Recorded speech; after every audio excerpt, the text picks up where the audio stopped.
I think I'm ready to tag out right now.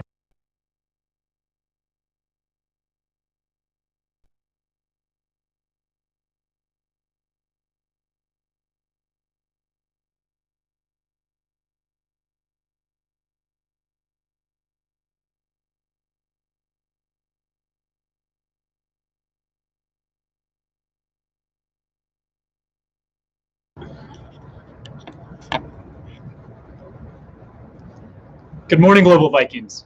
Welcome to our first ever live town hall meeting.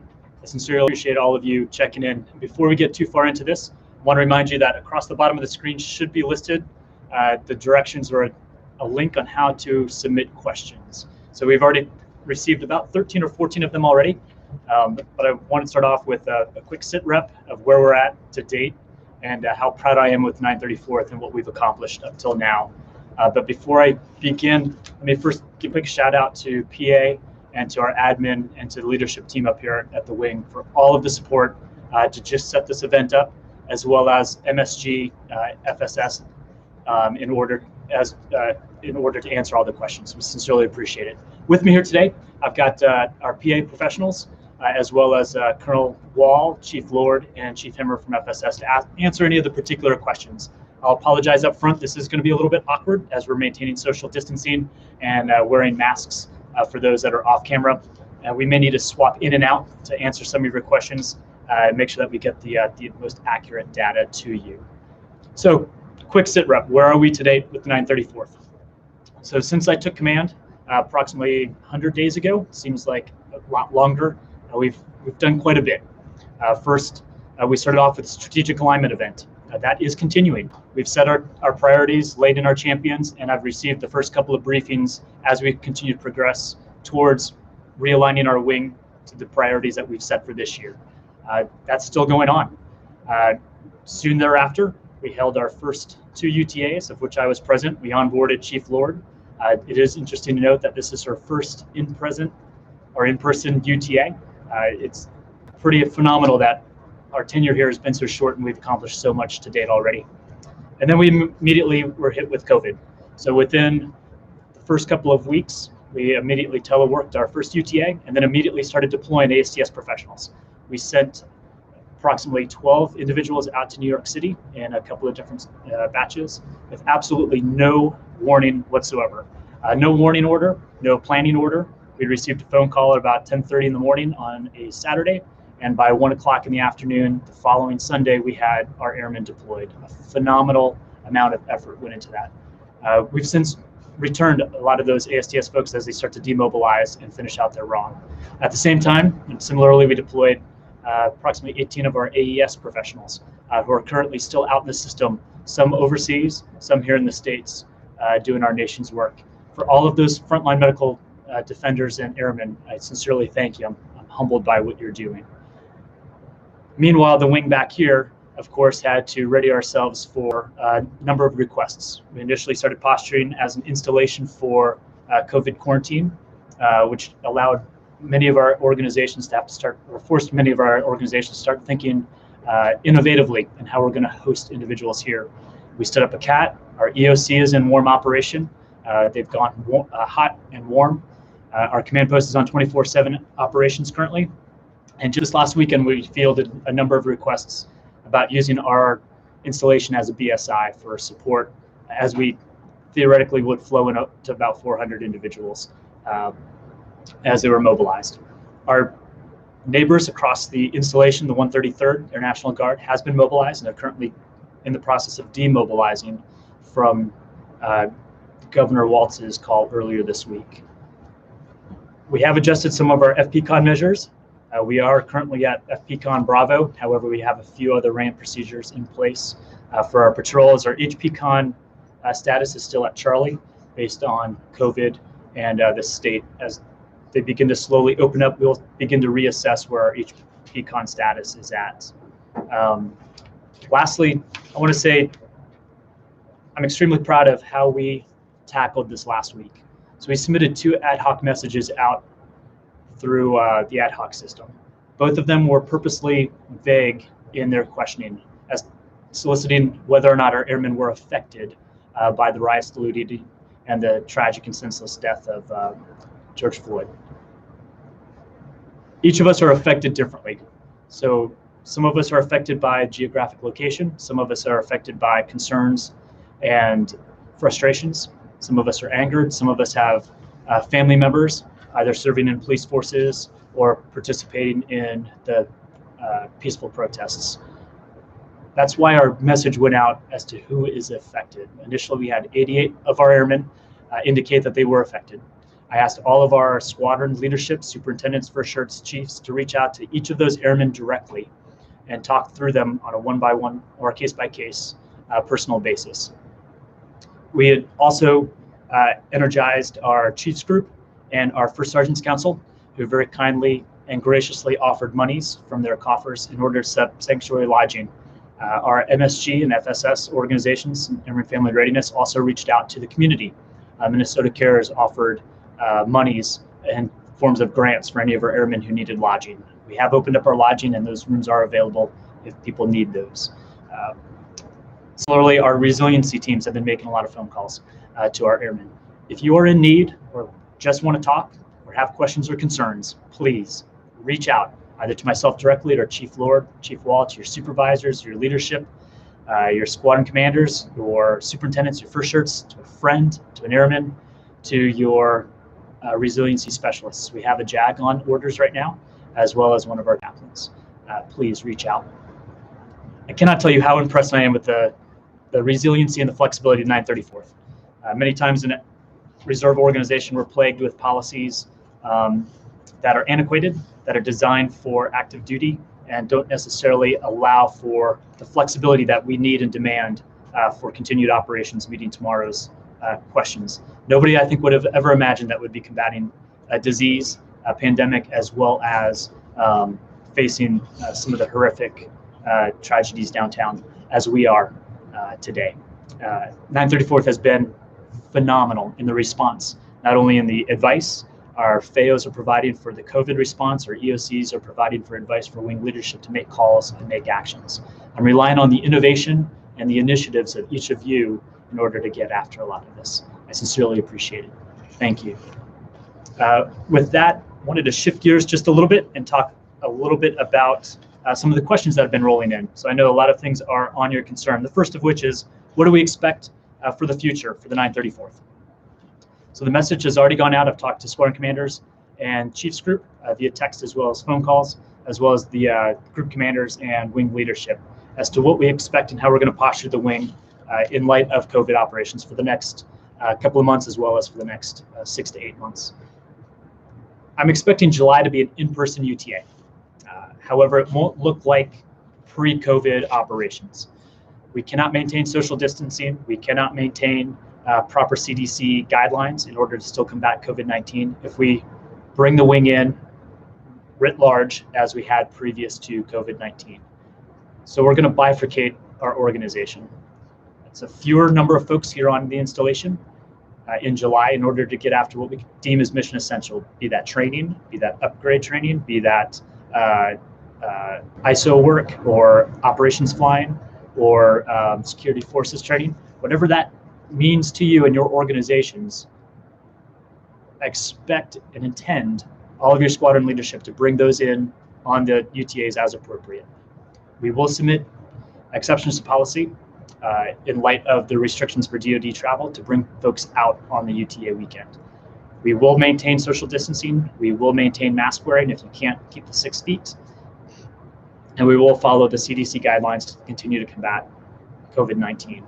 So with that, I understand not everyone can or needs to be out here or should be out here. We are providing risk management kits and return to work kits back to or out to your supervisors from our FAOs and our ASTS personnel. Those kits are going to allow and ask for commanders and local leadership to weigh what's considered mission essential with the needs of each and every one of our airmen.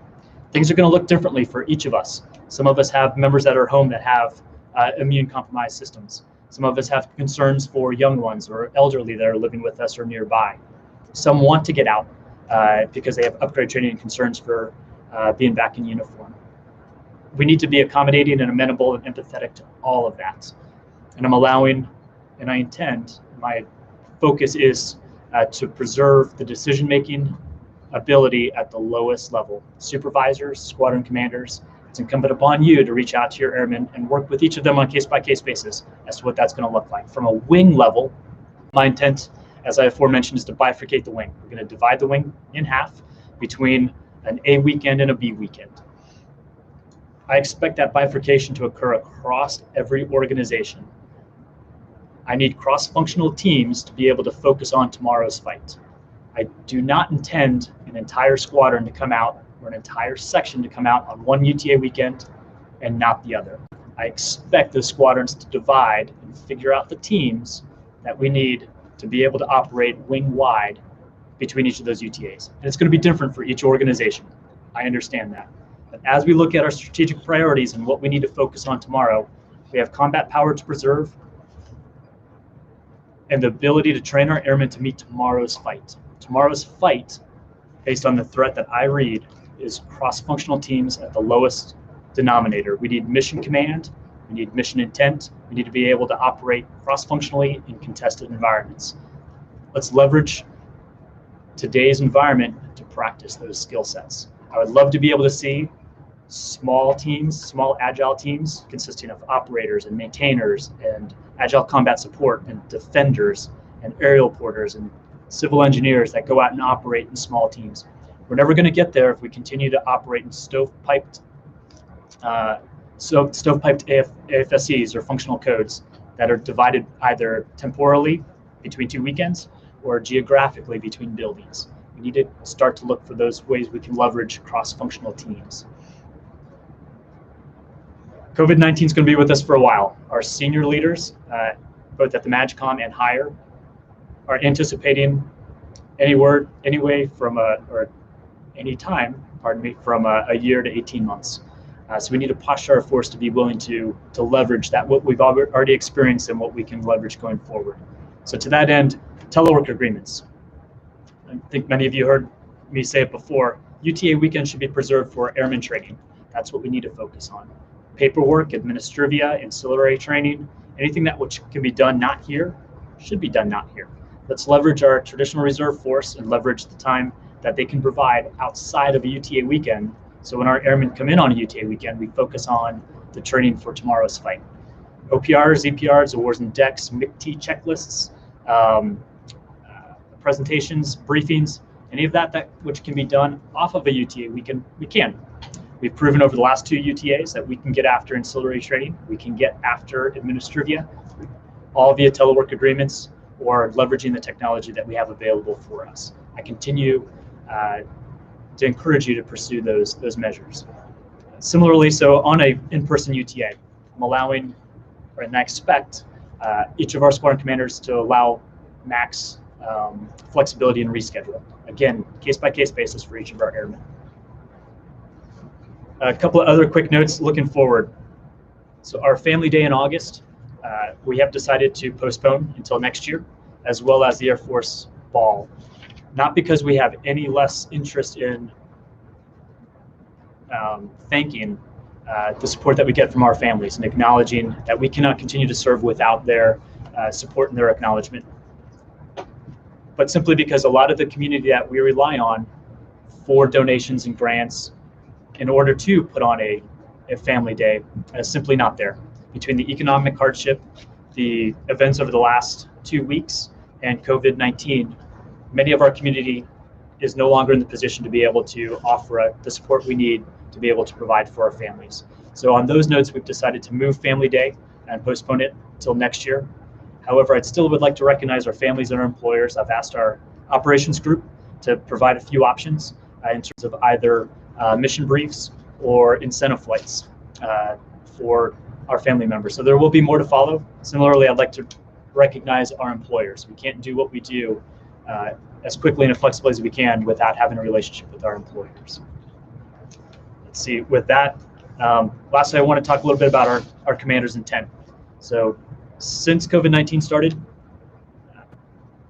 almost 2.5 months ago, our Air Force Reserve Air Force Reserve leadership team has been holding a crisis action team. Initially, it was daily. Now they've gone down to twice a week.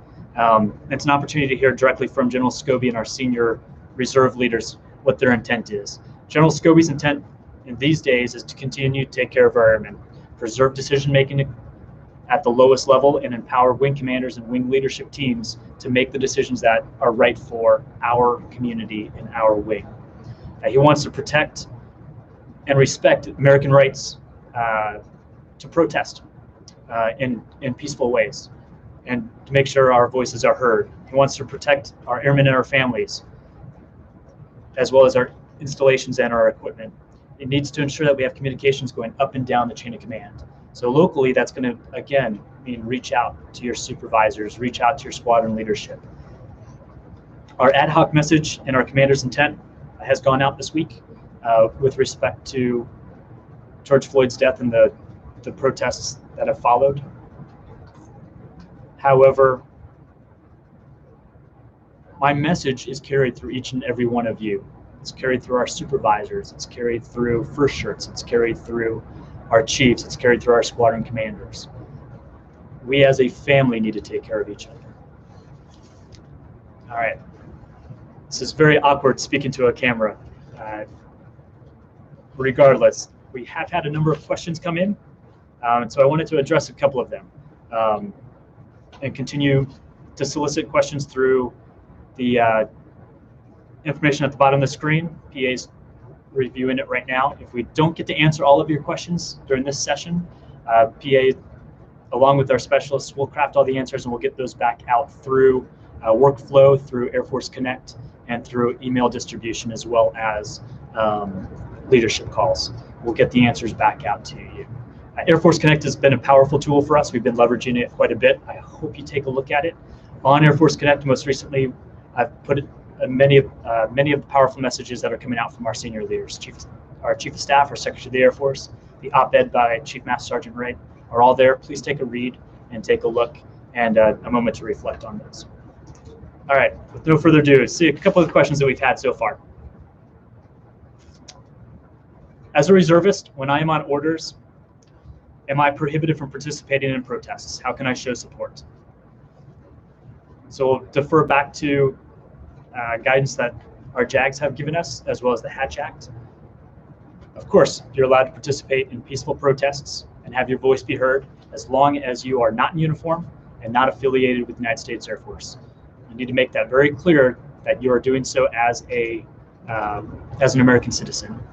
Do be careful of the protests that you go to.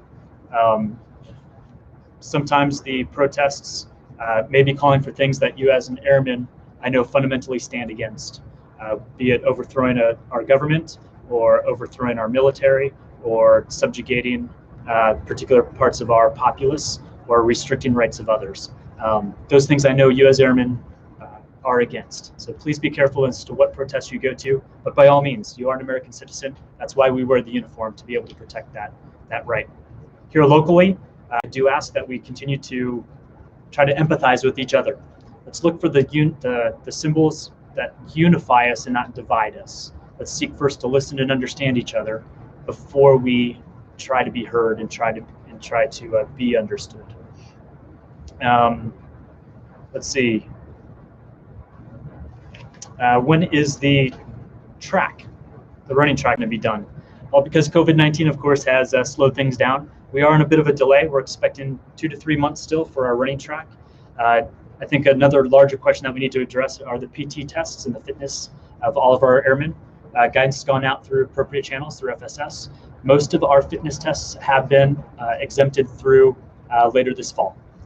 Here locally, of course, that's going to mean we're going to have some problems with the volume of airmen that need to test coming up to the end of the year and before winter sets in. I've already asked our PT specialists to help me give options as to what we can do.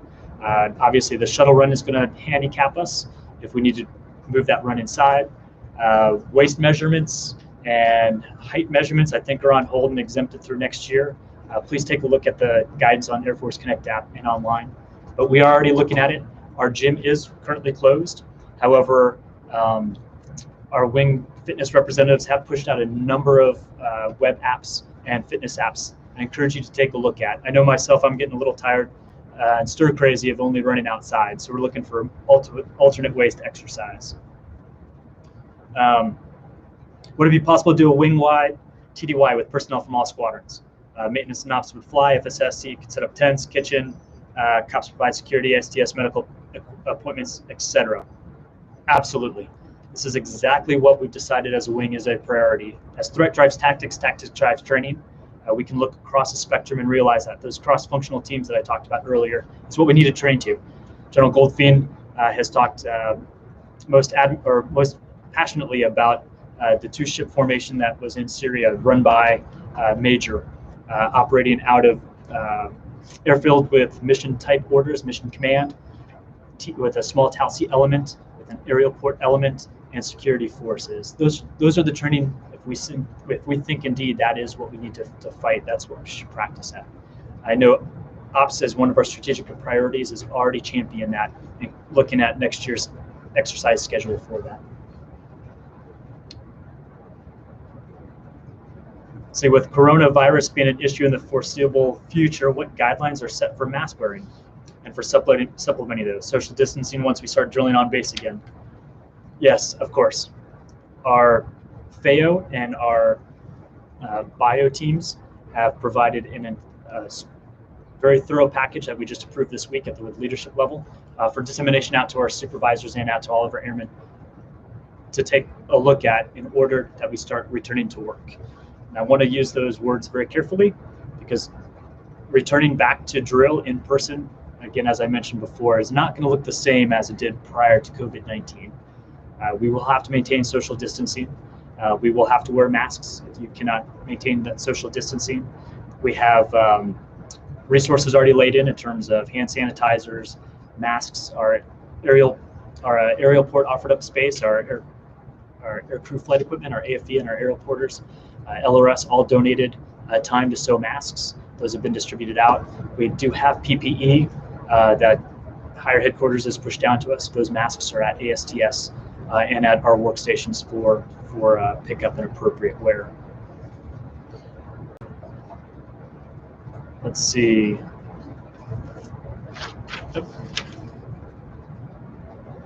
Do you see virtual UTAs becoming an alternative way for members to participate each month? Absolutely. Virtual UTAs, again, tends to preserve decision-making authority at the lowest level. I know most of our chiefs, our superintendents, and our squadron commanders have heard me say numerous times, if you're looking for prescription coming out of the wing and a detailed direction as to what I need you to do, you're going to be waiting a long time. As you can tell from the strategic alignment event we first started, I'm very much interested and oriented towards an airman up approach to how we train. I unfortunately do not know each of your specialties, nor do I know exactly where you sit in terms of your proficiencies.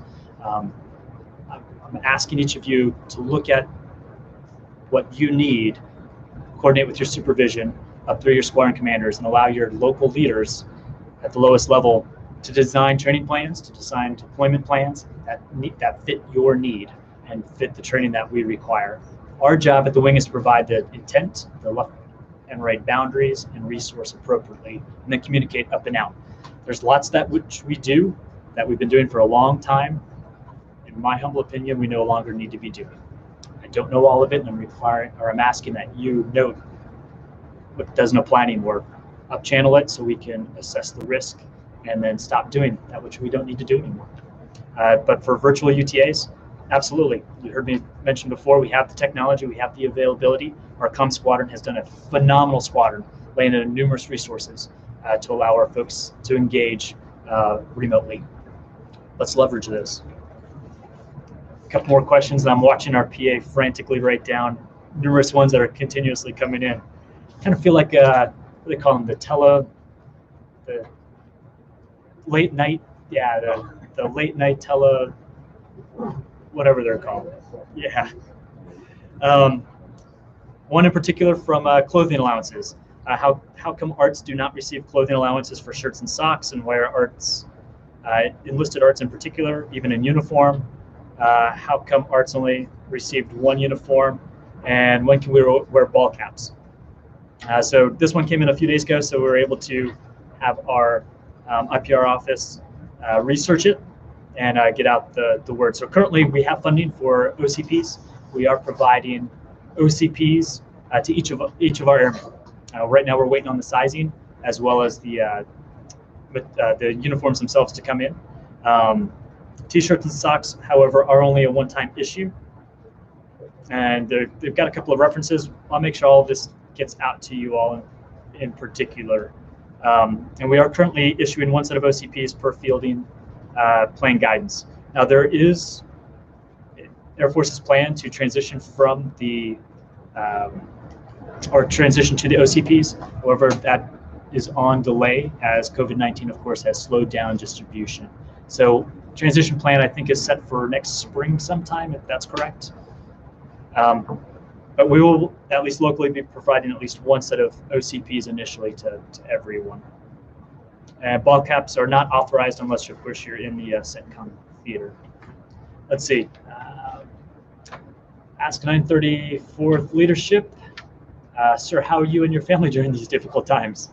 Thanks for asking. I am going a little stir crazy, just running each morning, but we did adopt or brought into our family a 9-month-old puppy, Bernese Mountain Dog. It's 90 pounds, and it's 90 pounds of puppy. So got that going for us. My daughter just graduated 4th grade yesterday, so I have a 5th grader at home. And I have to admit that my Common Core education style is lacking. So I think we did a lot of rote memorization these last couple of weeks as I'm trying to balance this job with trying to raise her. Fortunately, my wife, because of the job she's in, has been home. She doesn't travel nearly as much. However, she's leaving tomorrow for her military duty. She's heading down to Scott for the next 3 weeks. So I'll be single parenting over the next couple of weeks. We'll see how it goes. But thanks for asking. Let's see, will a mass COVID-19 testing be administered at the July UTA?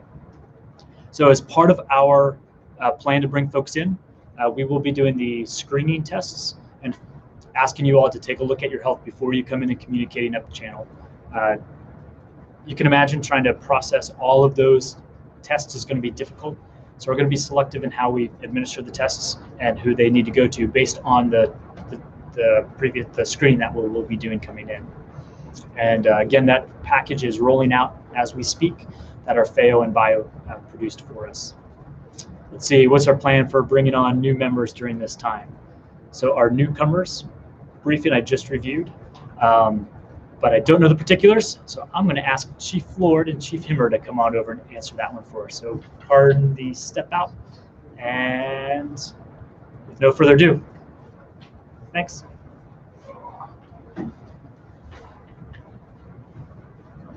So good morning to all. I'm happy to be here at my first UTA.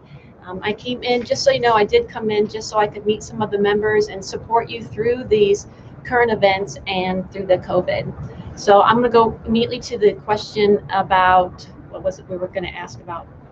The newcomers. So I'm a newcomer, so I'm getting all the newcomer mails, and all the newcomers coming in are also receiving emails from FSS about the newcomers briefings and how to process. As of now, it's in July, and we can expect it to go as normal, I'm assuming, as it has gone in the past. And each newcomer should receive that email individually from our FSS staff. So they are being updated. You have another question for me? There was a question that came in about lodging. I think that question was difficult to understand a little bit, but they were concerned about lodging off base. Currently, we are planning to lodge on base, so we will not be out in the community. I hope that answers that question. The question was, if you go back one, sir, I think that was right.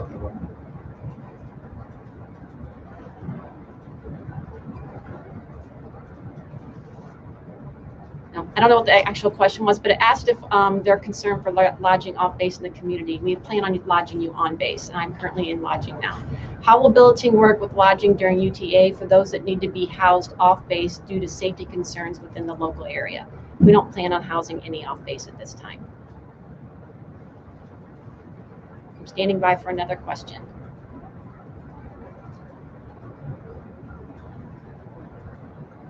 So how do you expect the remainder of the year to look from a training UTA AT perspective?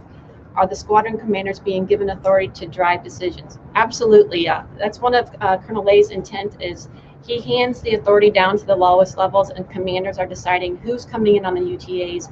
Another question that came up, this will answer that too, is about splitting the UTAs if you have low manning. That is all in the commander's decisions realm for them to decide how it works best for their unit. That's already been answered. Sorry, it takes a moment to go through these questions. I've responded to ad hoc messaging generated from the 934th Command Post that I am impacted by the current climate and rioting. No one has reached out to me to check my status. My ad hoc info is current. Thank you for letting us know that. So we will reach back to all the commanders, the senior arts, the first sergeants, and those that are making the call, and ask them to check their lists and ensure that they have made all the calls and reached all of their members. We'll also reach back to the command post and make sure the list is current and updated. And if you have any questions, you can actually call me. I'm going to put my number out there right now, and you can keep it in your phone. You can text me. It's 919-921-2045. I would enjoy talking to you about that. If it's possible, if you want to call me, you can text me your phone number and I'll call you. What can members do to stay engaged and connected as we move into an alternate UTA schedules? Oh, that's a great question as well. Colonel Wall, do you want to answer this question?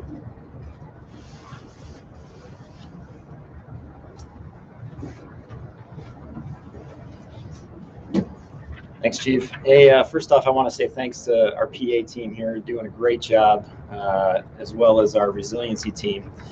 Having the opportunity to talk a little bit about that with resilience, you heard talk for family fitness. That's my mantra. So when it comes to faith, that's very personal to me, but I'll talk about faith in the terms of commander's intent. And to reiterate some of the points that Colonel Lay laid out, his intent is very clear. It's very clear to the group commanders, to the squad commanders. He's in direct contact with them daily. And every UTA, we've got lots of different ways that we're communicating with each other. And the opportunity to sit here and talk to you today is a great opportunity for us to continue relaying that intent. So with that intent comes a mutual understanding. So the intent is for all of airmen at the very lowest level of our organization to be able to execute, go out and execute, do your job based on what the new intent is. We just went through a strategic alignment that was fantastic. We've got our new mission vision with a number of new priorities. All of those things are being rolled out right now. With that intent, if we understand that, we have a mutual understanding of the environment. And again, that gives us the faith in you to go out and execute. Family. This is a family, okay? I come from a very large family, and all families have problems, and we deal with those problems together. And some of you may have seen my diversity inclusion video that kicked off the training earlier today. And I do want to talk about some of those things because we have a number of questions related to diversity and inclusion and how we're getting after it in this wing. And I think it's really important to talk about even the tough conversations, okay? We've had a number of tactical pauses over the last couple of months, some at the squadron level, some at the wing level. And what I'll tell you is that this is a culture. It's something that we do every day, day in, day out, okay? Diversity and inclusion, in my mind, is not a buzzword. It's not a program, okay? It's an underlying culture that we as a wing need to embrace and get after, okay? So about half of the wing has gone through the diversity and inclusion training. And today, unfortunately, based on COVID, it had to be through, we offered it through virtual means. You know, ideally, this is a in-person conversation so that yes, you can have those tough conversations. But I'll tell you that the training for those that accomplished it today, that's just the tip of the iceberg, okay? And if you saw my video, I want to stress that it's not the things that we see physically in people, okay? It's the things that I can't see. What is it that I'm looking at a person to understand who that person is, regardless of race, sex, gender, you name it? What is it that I'm looking at personally about them that I can't see? And the only way I can do that is to get to know you and our airmen, okay? And once I understand that, then we can bring out the very best in each one of our airmen, okay? And it's very important to understand that. So We've got about half the wing trained, and we're going to continue to do this. There's going to be in-person events to where we can have conversations, just like we did during our tactical pause. The feedback that we received from our resilience team on that was phenomenal. You may have seen some of the charts on where we're at as a wing in terms of your particular squadron and what concerns you. And those things are really important to us. And the wing leadership is looking at those things. And how do we deal with it?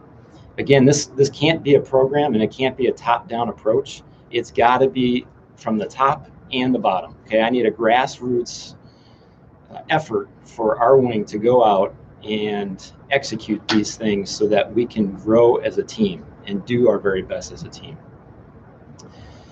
Some of the questions here is, is there any support resources available for minority members that are not comfortable talking about this stuff to their leadership about recent events in our including racism?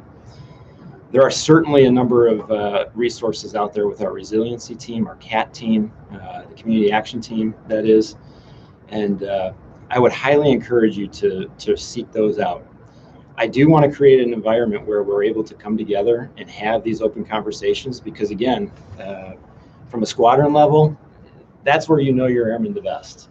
At a supervisory level, you know your airmen the best.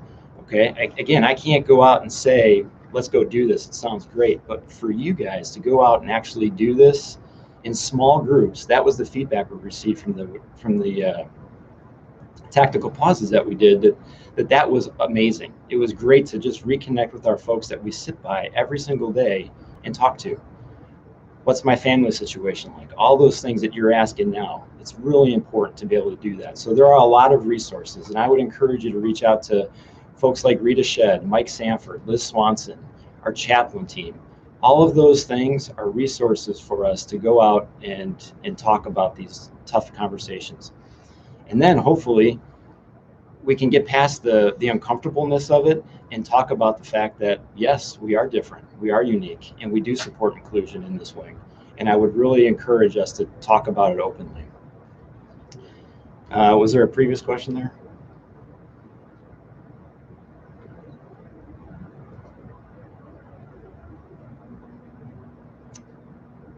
What is the wing plan on doing in including diversity in their strategic plan for 2021? How can the wing ensure minority airmen are not facing racial disparity in their units?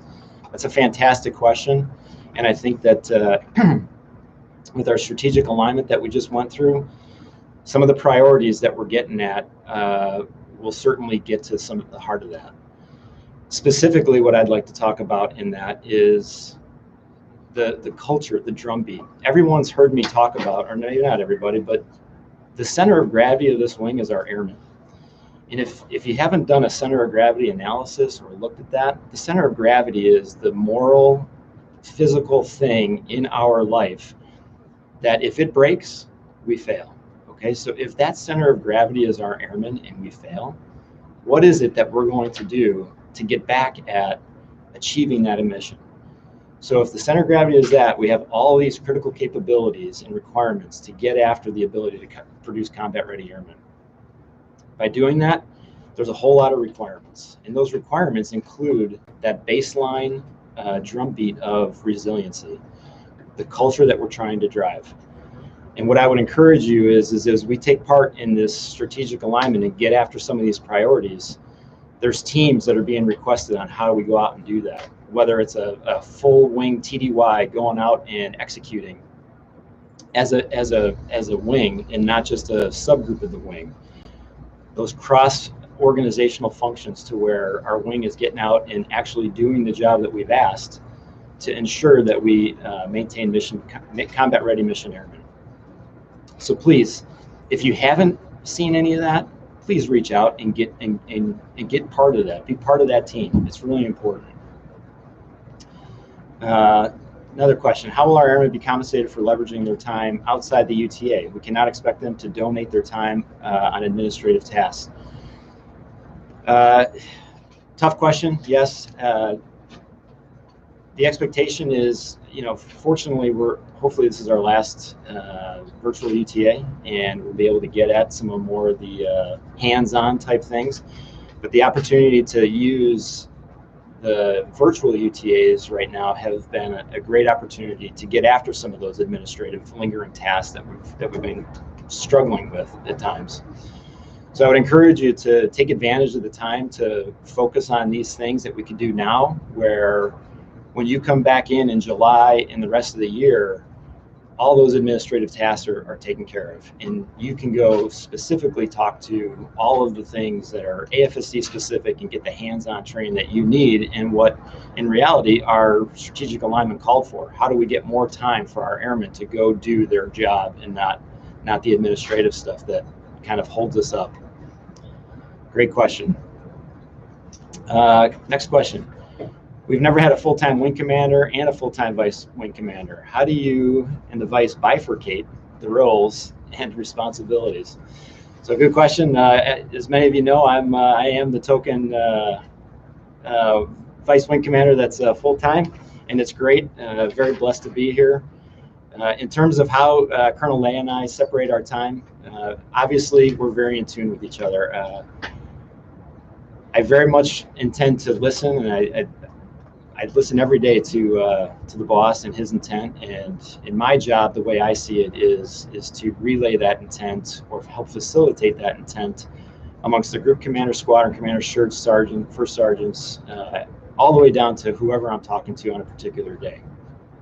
So obviously we're very lucky. My learning curve in a organization like this in the reserves has been very steep. And I very much have appreciated what the reserves do. I spent the last year in Kuwait, as many of you know, as the vice wing commander at Al Yassalim, and over 50% of our wing was Guard and Reserve. So to understand that force and the power that the reserve force brings to an organization like the Air Force is phenomenal. There's folks out there that are doing things that I never would have guessed had I not talked to them. And if we don't leverage those capabilities in our airmen, again, the expertise you bring from the civilian sector, from your employers, everything else, phenomenal. So that's how I'm trying to leverage it. And if we can do that, it'll, I think, better the wing.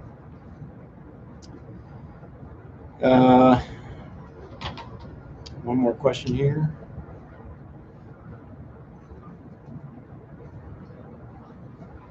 Are there commissioning opportunities for joining the Space Force? So great question. The Space Force is obviously our new force. We do have a personnel in here that may be able to answer that, but I would say it's a phenomenal opportunity. We've actually had some of our folks go to the Space Force. Lieutenant Colonel Diane Birch actually went over to the Pentagon and is now part of that Space Force. So really cool opportunities for folks out there. If that's something you want to do, by all means, reach out to our FSS personnel folks and get that information to them.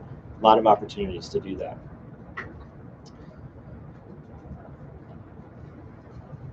Are you allowed to mention how many members have tested positive for COVID? If so, what is the pulse on the base with members and working with other members that have tested positive?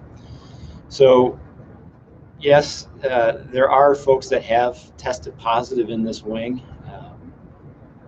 Some of them not physically present, some of them that were physically present. The most important piece of it is again, if you feel sick or have tested positive for COVID, you got to make sure you're notifying your leadership. Okay, you have to go to the doc, notify our ASTS team, so that it's documented. Our FEO to as well as our bioenvironmentalist Chayo Smith, doing a great job tracking all those things, so that when they understand you're tested positive, they can do the actual contact tracing to link back to see, okay, who have I been in contact with? How do I make sure that that trail is negative down a certain point, so that the remainder of the wing can remain safe? And again, that's why we're taking very precautious steps in terms of how we're getting after July UTA to bring in the wing under 2 shifts. Let's see, one more here.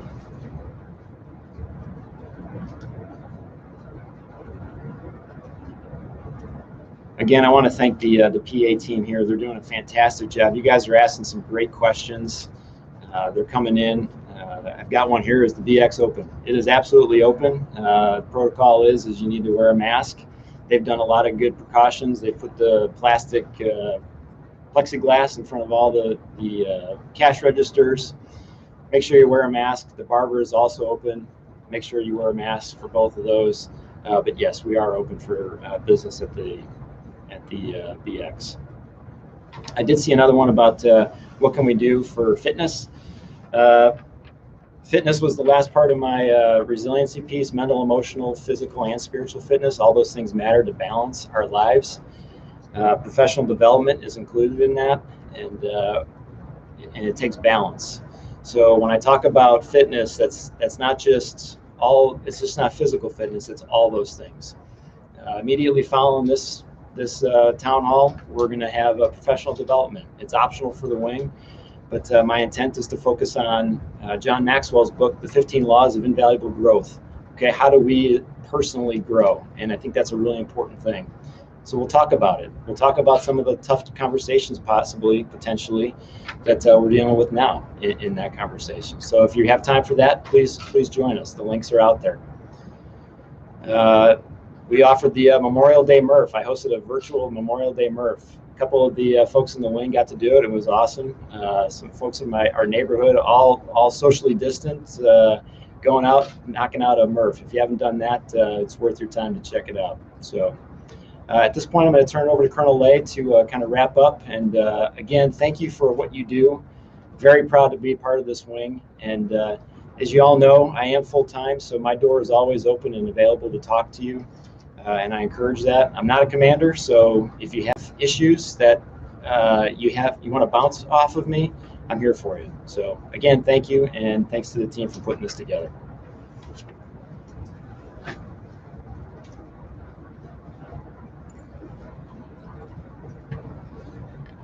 Thanks, Jim. Thanks, Chief. Been sitting in the back scrolling through a number of the questions, but I wanted the opportunity for each of them to speak and answer a couple of the questions as well. Some great perspectives. Seen a lot of questions about the COVID-19 in terms of either if you've had it, what the proper requirements are we planning on testing, or a couple of questions regarding whether or not the COVID-19 letter for the MEPS personnel indicating it's a permanently disqualifying condition. Wanted to just quickly address that. So that letter in particular went out to our recruiting command, and disqualifying condition means different things within their command than it does for those that are already in uniform. So it was a topic of discussion earlier this week at the AFRICAT. So if an airman goes to a recruiting center and has COVID at that moment, they're asked to go quarantine, self-quarantine. It's disqualifying. They cannot come on to active duty. The same as if you had bronchitis at that moment, or any other disease. So when they use the word disqualifying, it's for that particular moment. Once a new recruit goes through the quarantine and the ROM comes back and does not test positive for COVID-19, then they're allowed to obviously assess into our service. It was just that moment that the letter was regarding. Now, of course, COVID-19 is affects your respiratory system. So if there's permanent damage, or if a new recruit is hospitalized because of a respiratory illness, it's not because it's not permanently disqualified because of COVID-19. It's the damage that's to the lungs, just like any other lung disease that afflicts our populations. So that's what's the disqualifying piece. For those that are currently in uniform right now, if you get COVID-19 or have had COVID-19, it is not a disqualifying condition. Make that very clear. It is not a disqualifying condition. And primarily because I need you to report it. As Colonel Wall alluded to, it's the contact tracing, so we can go back and continue to combat this until we get a virus. Right now, we do not intend to do a lot of testing for the July outside of those that are either identified or screened and need to do the test. We're going to follow the proper CDC guidelines in terms of mask wear and social distancing. And then, of course, smaller number of folks that are here on the installation. So I had a question regarding the budget. One earlier about whether or not we can compensate our folks for all the work they do outside of UTAs. Absolutely. The difficulty, of course, is that we need you at the local or the lowest supervisory level or the section level to start budgeting for it. So if we know we can do a lot of this work virtually, there's nothing that says I can't now start to budget for those RMPs or virtual RPAs. We just need to build it into our wing budget for next year and accommodate it that way. And I do wholly intend to compensate and reimburse all of our airmen for the work that they've been doing. There are lots of creative ways of being able to budget and fund it. In terms of the question regarding cost savings for having done a lot of the virtual, yes, we have re-wickered our budget numerous times. We've also solicited from higher headquarters and we received a tremendous amount of support in terms of COVID-19 dollars. Our base has gone through, as you heard me earlier talk through our Sitrep, a number of machinations, posturing for all the what-if contingencies. That requires manpower, requires money, and requires resources. Our headquarters has fortunately funded us for all of that. We've distributed the money based on the need, not necessarily a peanut butter spread. Our FM shop is working overtime just to keep up with distribution. Our RAs, I know we've pinged them 1,000 times for UFR calls, as well as projecting forward for the what-if scenarios. We continuously redistribute those monies. A part of the strategic alignment, one of the pain points or the concerns that were identified was transparency in our budgeting. To mitigate that, to answer that, we've asked for a status of funds at least once a month for the 06s and the group and wing leadership. Squadron commanders and superintendents are more than welcome on those phone calls.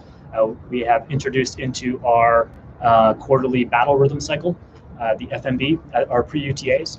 So those that are in attendance for the pre-UTAs can see where our status of funds are, what we're budgeting for, how we're aligning those resources. I know it's really awkward talking to a camera, but I really like being able to see and hear it so much. I agree. However, I do miss seeing all of you. Of course, only haven't been here for about 4 months now, a little under 4 months. Not had the opportunity to get around and introduce myself or to meet you. So of course, I feel like this is just more ever isolating. So a question regarding OCP squadron patches. Yes, OCPs are coming in. Squadrons have OCP patches. I think each squadron is in a different state of where those might actually be, whether or not the design's been approved or if the patches have been ordered. But yes, one of the reasons we are switching to the OCPs as one of General Goldfein's initiatives is to rebuild the squadron. And part of that is a squadron identity and a squadron patch that the ACUs did not allow us to wear. See, Manning lost 2 positions in LRS. Again, from our strategic alignment, one of our concerns that we identified was the Manning meetings. So next month we are starting the Q, which is to have our ART recruiters, our CPO office, civilian personnel office, our FSS Manning specialists, recruiters, and leadership all coalesce around identifying the positions that we need. Sometimes these studies are done well in advance, and a lot of times we're reactionary. But right now we have a command that is amenable to suggestions and movements that we can push up. So already across our command, we have wing commanders that are full-time and traditional reserve. We have command chiefs that are AGR or traditional reserve. There are opportunities abounding. And I mention it only because our command is amenable to making those adjustments based on what local commanders deem possible. So yes, we're looking at the Manning. We've got our Q meeting starting here shortly, and it's a topic of discussion on a recurring basis amongst our wing leadership. Let's see, another question regarding our virtual UTAs and Manning. Instead of bifurcating staff, have half the staff do a virtual UTA and the other half come in. Again, great idea. I'm allowing local commanders, preserving the local decision making. However, we do need to obviously have some sort of customer service and administrative support function on each of those 2 UTAs going forward. I know we've been working a good bit with our customer service agencies. Most of them, of course, do reside over in MSG as to looking at what core hours we can offer. I do realize that some of our offices and our sections are undermanned and understaffed, and some of our offices are 1 deep. Right now, we just need to identify that and then come up with a plan as to when those customer support functions are authorized or offered on which weekend and broadcast. As a traditional reservist, most as any reservist, predictability is paramount. Knowing when I can come in and do the work, be able to get the support functions that I need. And that has to be planned and broadcast well in advance. We're working towards that right now. Let's see, last couple of minutes. Oh, fantastic. It's a question for Chief Lord. So for Chief, what is the DNTF doing during this time to help new airmen join in the Air Force? Can we get a hoo-ah for motivation? Of course you get a hoo-ah. We'll see if she can sound off. Let me bring her on board and clear out for just a moment. Come on, Chief. Thank you, sir. So yeah, we'll give out a shout out, a hoo-ah for Sergeant Du Bois. I work with her very closely during the month, and as of now, we currently have 40 members in DTNF, and actually I have a text from her this morning about how we're going to split the UTAs for her for July.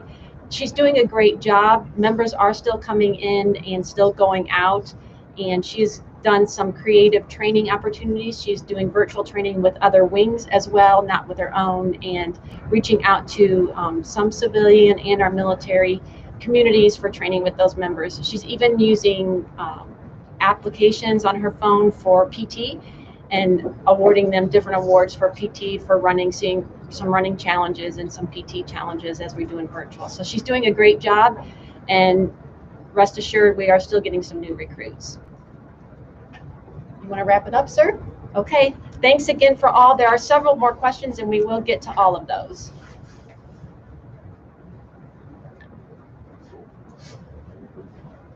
Thanks, Chief. We are down to just the last couple of minutes. As Chief alluded to, there are a number of questions also that we have not been able to get to. All of these we will answer and provide these back through workflow online. Ones that we can post on Facebook, we will, and certainly the Air Force Connect. Speaking of Air Force Connect app, there is a button there. It is completely anonymous. Ask the commander or the command chief. Please continue. If you have questions and concerns, relay them up the chain of command. I do have an open door policy. Colonel Wall, of course, also has an open door policy. Our phone numbers are out there. Please contact us, and we'll get those answers out there. So today does mark the anniversary of D-Day invasions in Normandy from World War II. It is a time to reflect, but I wanted to just balance that with how proud I am of what the 934th has done to date. Of course, we look historically at the greatness that our predecessors have done. We do stand in the footsteps of phenomenal men and women who have preceded us. I can't tell you how proud I am of this organization in terms of the flexibility, the resiliency, the innovation in order to get after all of that we've asked in these short last 4 months. And it's because we're able to leverage your expertise, the diversity that each of you bring to the team. This organization has absolutely, let me repeat, absolutely no place for racial discrimination, prejudice, or bias against any of our airmen. Colonel Wall alluded to the fact that we are a family. I know the word family means different things to different people. All I can say is we all wear one uniform. We all have sworn to uphold our nation's laws and to provide combat power for our combatant commanders and decision-making space for our senior leaders. And you do it voluntarily. And I cannot say how more proud I am for each of you to take in that obligation. But we need to recognize that all of us have done it. So there's no place for those symbols or ideologies or words that divide us and not unify us. Of course, that takes empathy. It takes, again, as I alluded to earlier, the ability to listen to others and understand where others come from and empathize. We do have diversity and inclusion training this morning, or we had it earlier this morning. You heard Colonel Wall's intro. We don't want the fact that we did this via a telework environment to belie how important it is to us. It is the resiliency of our airmen that we rely on in order to project combat power. We have to take care of each other. This has to be part of our common lexicon. To that end, we're looking at, in July UTA, carving out a little bit of time for diversity and inclusion talks, conferences, ability to participate and talk through some of these issues. That's a long way away. I know many of you have questions and concerns. Some may not. Regardless, reach out to your supervisors, reach out to each other, reach out to leadership, talk through it. Our resiliency team is phenomenal. We have resources that we can provide to each and every one of you. Again, I am honored to be part of Air Force Reserve Command. during these troubling times. We have some phenomenal leaders. Their messages from our Chief of Staff through our Secretary, General Scobie, General Healy at 22nd, Chief Master Sergeant Wright, and our incoming, possibly our new incoming Chief of Staff of the Air Force, General Brown, are phenomenal messages. Please take a look at those, read them, reflect on them. You understand my commander's intent and where our wing needs to go. I thank all of you for it. I'm proud to be a member of Global Vikings. I look forward over the next couple of years of working with you all, and I look forward to meeting you. With that, thanks. Enjoy your day.